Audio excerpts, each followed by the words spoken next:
service with a prayer. Pray tayo. Ako na rin magpe-pray. Hallelujah. Lord, Father God Almighty. Father, as we gather here today, Lord, to learn of you, God. Lord, anoint every ears. Anoint every heart, O God. Cleanse, Lord, with precious blood, Lord Jesus. Anoint my lips, O Lord. Let my words be your words, O God. Yes, Lord. Cleanse me, Lord. Anoint me, O God. Hallelujah. Bali ang text natin ngayon, bali ang topic natin ngayon, it's about faith. Kasi nakaraan, if I remember right, ang topic natin prayer, no? Ngayon, ang topic natin ngayon, faith. Faith in the context ng ang title, ang tema, ang theme bale, faith, topic faith, ang ating pinaka-title, the greatest in the kingdom of God. Ang text natin ay makikita natin. Ako na magbabasa, no? Sa Matthew 20, 25, Matthew 18 pala, 1 to 5. Matthew 18, 1 to 5. Matthew 18, 1 to 5. Okay. Sahin ko na, ha? Okay. Matthew 18, verses 1 to 5. Starting from verse 1. At the time, the disciples came to Jesus, saying, "Who then is the greatest in the kingdom of heaven?" Verse 2, Then Jesus called a little child to him, set him in the midst of them, and said, "Assuredly I say to you, unless you are converted and become as little children, you will by no means enter the kingdom of heaven. Therefore, whoever humbles himself as this little child is the greatest in the kingdom of heaven. Whoever receives one little child like this in my name receives me." Thank you, Lord, for your word, O God. Hallelujah. Bale, ang context kasi dito, itong pag-uusap na to, yung sinabi ni Jesus Christ ito, mas napapaliwanag to doon sa mas napapaliwanag to sa Luke 9. Pinaka-context nito, ba't niya sinabi yun? Dahil sa Luke 9, nagtatalo-talo yung mga disciples kung sino sa kanila ang greatest among them. Kasi 12 sila, no? Parang gusto nila lahat maging bida. Gusto nila lahat angat sila sa ibang mga disciples, ibang mga apostles. Actually, yung attitude na yon, hindi lang yung panahon na yon. Kung mapapansin natin, hanggang ngayon, may mga attitude pa rin ang church na ganon. Lahat gusto maging leader. Masakit talaga isipin, no? Minsan nasa-sacrifice talaga ang preaching ng word. Dahil sa kagustuhan na maging leader, nagkakaroon ng mga pagtalo-talo katulad dito. Imbis umadvance ang kingdom of God, among themselves nagtatalo-talo sila. Kaya yun ang nangyayari, nauna yung mga kingdom nila, hindi kingdom of God. Diba sabi sa Bible, "Seek ye first the kingdom of God and His righteousness, and all these things shall be added unto you." Pray tayo ng pray na sana magkaroon ng revival. Sana pumasok yung mga unbelievers sa ating mga fellowship. Pero pangako ni Jesus, seek ye first the kingdom of God and His righteousness. Seek His kingdom first, not our own kingdom.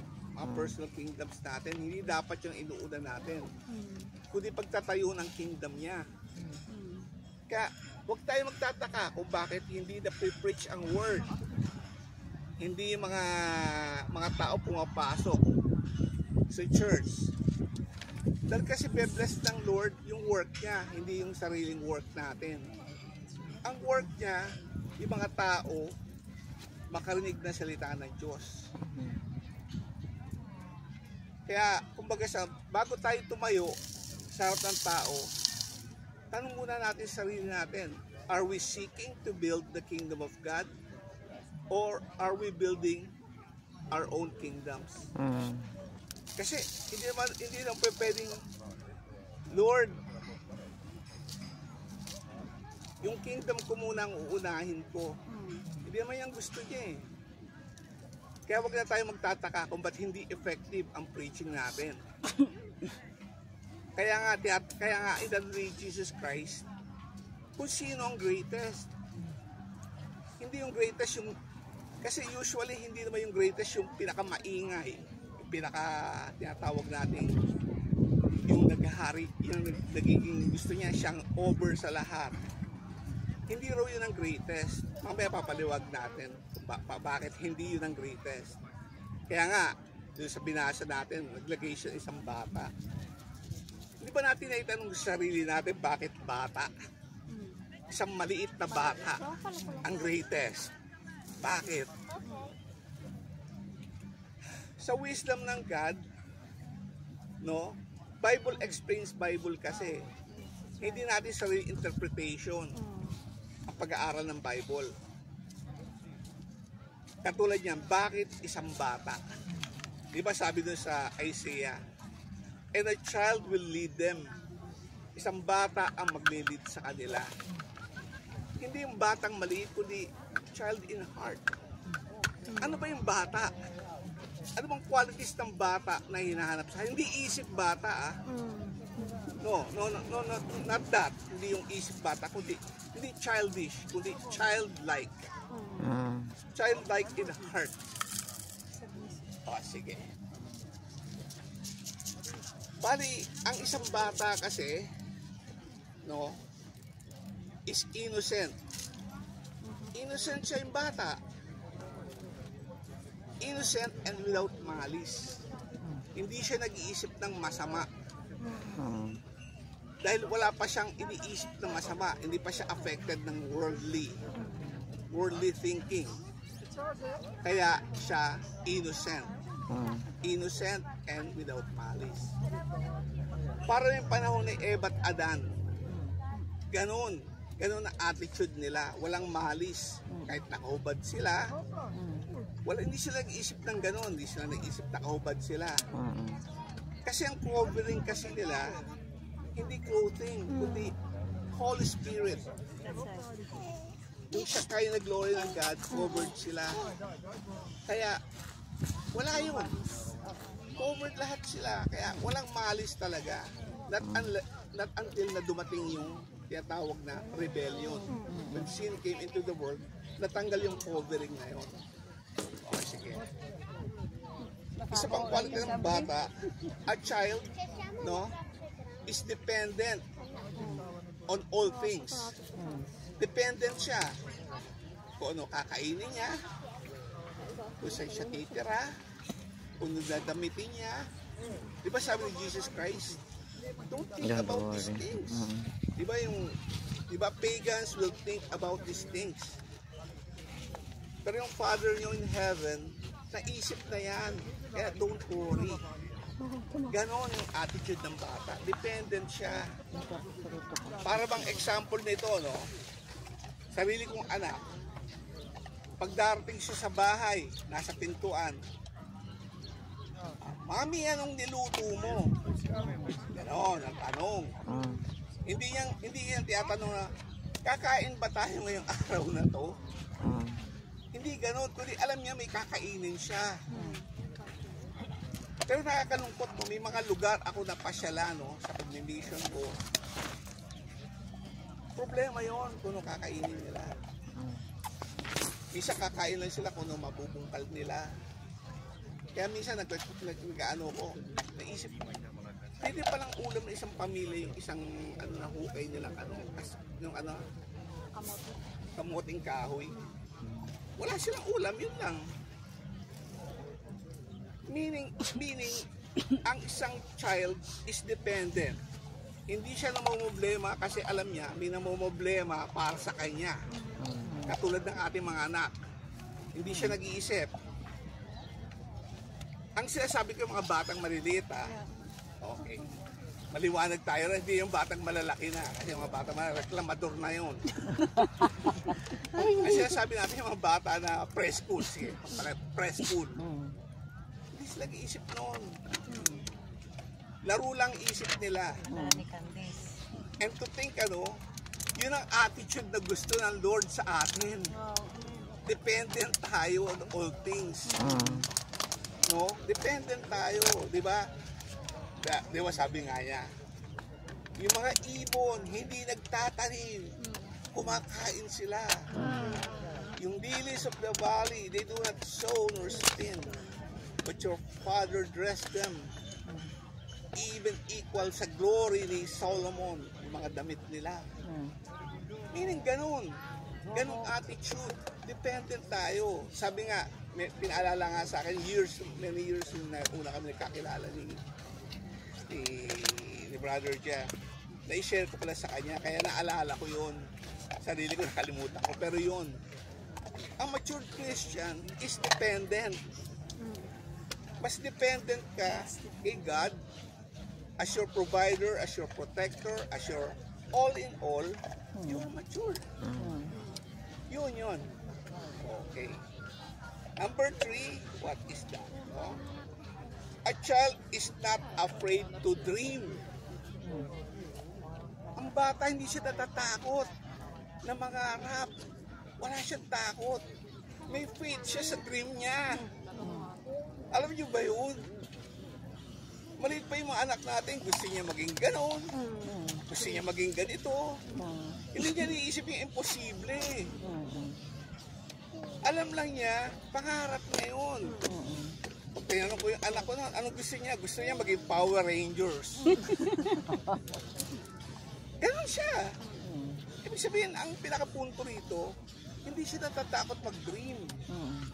Tayo ngayon hindi, limited tayo ng fear. Totoo yan, ha? Gusto mo mangarap pero limited ka ng fear mo, ng worries mo. Hindi pa man, pangangarap lang, lililimit mo na ang sarili mo. Kasi dapat your dream is as big as your God. Amen. Tandaan niyo yun. You are serving and worshiping a big God. Nakaka-insulto sa Lord. Kaya sabihin mo sa kanya, Lord, hindi mo kaya itong dream ko. Hindi mo ito kaya.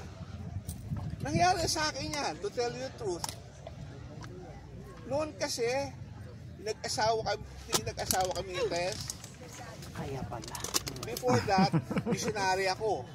Kung saan ako pinapadala ng Lord. Si church planting. Tapos nagkaanak kami ni Tess. Sinabi ko sa Lord, nag-business kami, nalugi yung business namin, nagkautang kami. Actually, ayoko pumunta ng Italy. Pero yung kailangan namin magbayad ng utang, para na puwersa ako sa ano, kung mag-abot ba ako, mag-stay ba ako, hanggang sa pray ako sa Lord. Sinabi ko sa Lord, Lord, nung araw, binata pa ako. Kahit sa inyo ko padala, Lord, hindi ako nagreklamo. Minsan, Lord, batid mo kahit sarili kong pera. Basta dumadating ako. Kasi alam ko, pinoprovide mo yun. Hindi ako nangingi sa church. Alam mo yun, Lord. Pero ngayon, this time, Lord, may asawa na ako, may anak na. Paano naman sila? Living by faith na naman? Lord, ang hirap nun. Hindi, totoo, yun ang aming, yun ang aming conversation. Lord, mahirap yun. Ayoko naman ng ganun, Lord. Ito na lang, Lord. Mag-abroad ako. Papaalam ako sa'yo.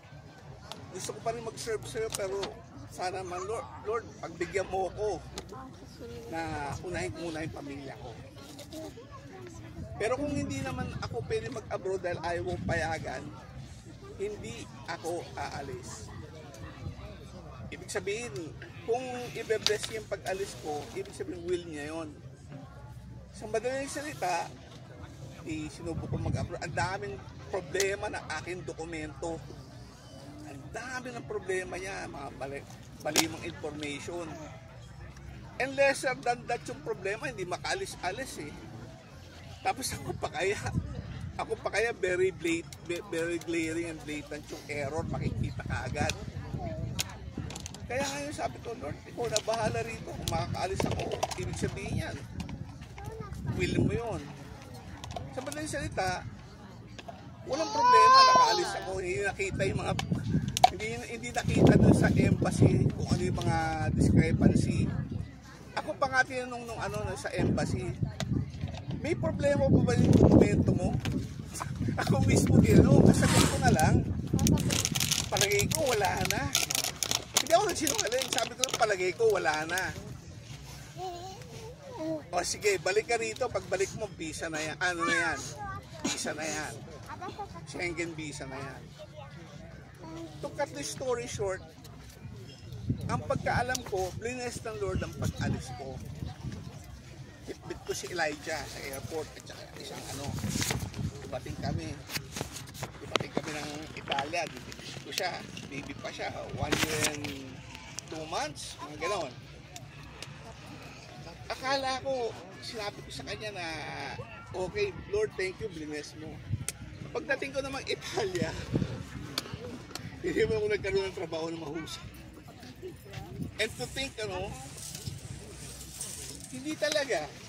Hindi ako nagkaroon ng permanent job. Although sinisikap ko pagbutihin ko, nawawala hanggang sa meron pa akong hindi sinweldohan 3 months. 3 months hindi ako sinweldohan, walang sweldo. Hindi ko nahabol yung Pinagsabihan ko talagang employer na yun, sabi ko sa kanya, wala akong kapangyarihan pagbayarin ka, pero may Diyos ako, siya na bahala sa'yo. Nagsara siya. Tapos na-find out ko, namatay din siya. Kaya, nakakatakot, no? Yung apihin mo yung anak ng hindi ko pinagmamala anak ko, yung apihin mo yung isang naniniwala sa Lord. Mahirap yun. Kaya huwag tayo mga api ng kapwa Christian natin yun. May balik yun. Because God takes it personally pag inapi mo yung anak niya. By the grace of God, anak tayo. Amen? Amen. Hindi kayo naniniwala anak tayo? Walang naniniwala. Nakakalungkot yun. We are all the blood-bought child of God. Bought by the precious blood of Jesus. Yun. Kung hindi kayo maniniwala ron, I don't know kung ano paniniwalaan nyo pang iba. Okay, tuloy tayo. Ano pa yung child? A child does not hold grudges.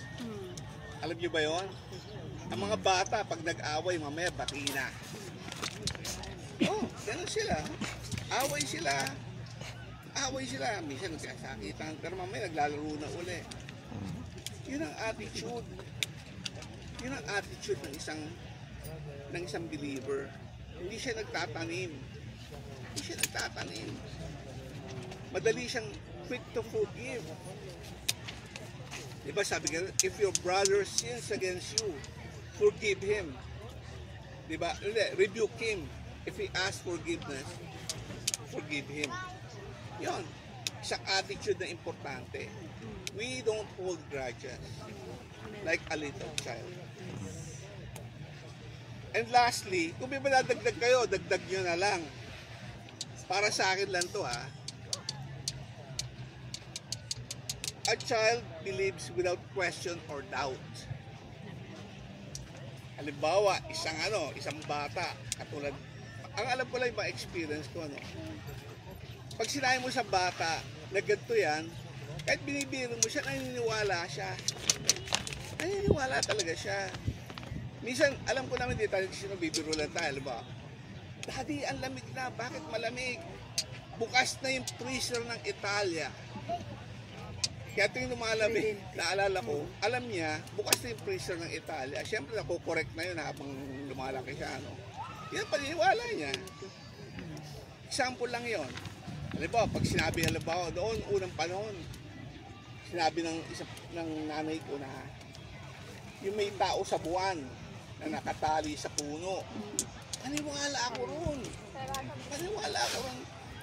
Alam nyo, ganun kabili, madali maniwala ang bata. Pero dapat i-apply natin sa tama, ano? In the context na kung ano sinabi ng Lord sa Bible, we should believe it without question. Minsan sasabihin, walang common sense ang faith. It does not need common sense pagdating sa faith. Katulad yan, paano mo explain nag-multiply yung bread and fish? Walang common sense ang pwede mag-explain nun. We need faith. Amen. We need faith. Paano mo ma-explain isang patay na buhay pa? Isang sakit na walang makapagpagaling, gumaling, sinukuha ng doktor. Paano explain ng common sense yun? Kahit na sabihin natin, ang mundong ito ay may mga natural laws. A natural laws which God Himself have made. Pero magtataka kayo, no? Yung mga natural laws na yun, na-override yung mga natural laws na yun. Example ng natural laws.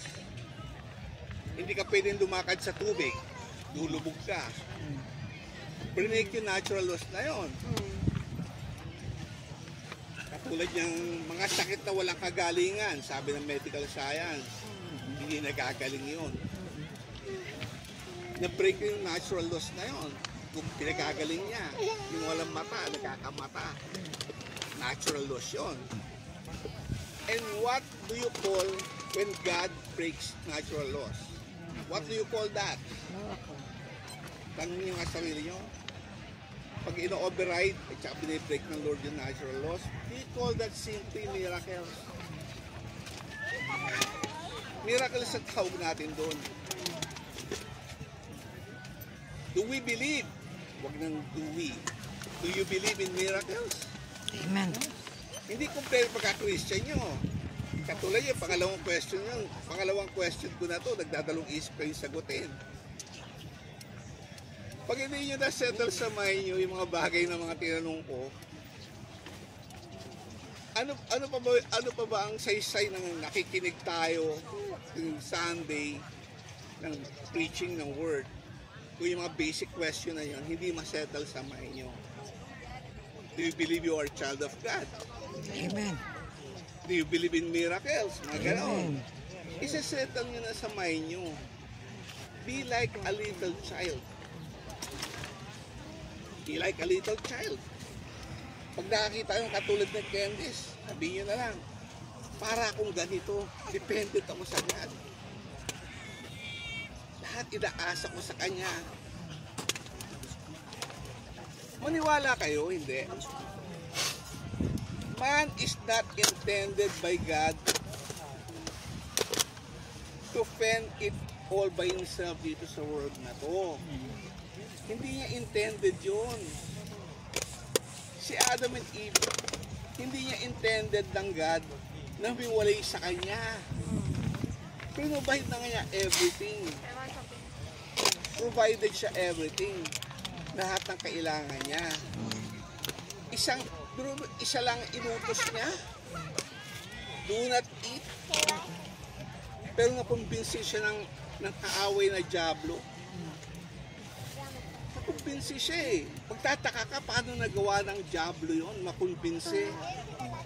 Ang isang taong nakatira sa paradise. Kasi pag may problema sa paradise, hindi paradise ang tawag doon. Kung may kakulangan yun, kung may lack yun, that's not paradise. Paano niya nagawa yun? na makonvince isang tao na sumuway sa Lord, samantalang kumpleto naman siya. Na-convince na kulang ka pa. Wala naman siyang kulang. Kung hindi, ulitin ko, hindi paradise yun pag may kulang yun. Meaning, ganun ka-shrewd ang ating kaaway. Kahit wala tayong problema, makonvince tayo may problema. That's it. Cannot unless you become like little children. You cannot enter the kingdom of heaven. Tatapusin ko lang rito sa verse, ano? Sa Matthew 20, 25 to 28. Let's turn there. Tatapos na ako dito. Sa Matthew 20, 25 to 28. Dito na ako magtatapos.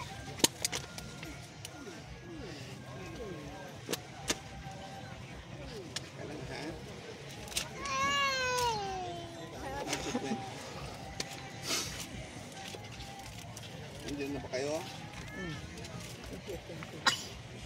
Matthew 20, 25 to